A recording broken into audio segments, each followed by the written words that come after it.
mes prieš tai turėjom tankus, savaeigės haubicas ir panašiai. Šiuo metu yra dronai. Kiek skirtusi mokomieji veiksmai poligonuose, turėsi mažiau triukšmo, vis tiek, žmonėms bus turbūt geriau. Bet dronam lygiai taip pat irgi reikia poligonų. Tai tą irgi reikia aiškiai suprasti. Ir esu buvęs ne vienoj Ukrainos vietoj, kur buvo dronams skirti poligonai. Nes jie irgi tada naikina sunkesnę techniką ir panašiai.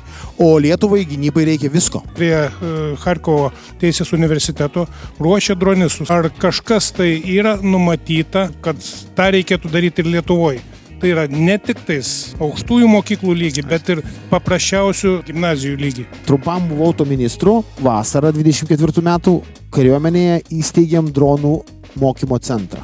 Tokio jo dar nebuvo. Dabar papiškai judesys yra. Mokyklos atsiranda kai kur dronų klasės. Aš manau, ir savivaldą reikia kelti šitą idėją. Mes dar pasirašėm tarp Švietimo ministerijos ir Krašto apsaugos ministerijos susitarimą, kur ministerija Krašto apsaugos siūlo tos dalykus įvedinėti po truputį, bet turėkit galvoje, kad Švietimo ministerija labai inertiška. Kokia jūsų nuomonė ir koks mechanizmas čia toliau vystysis?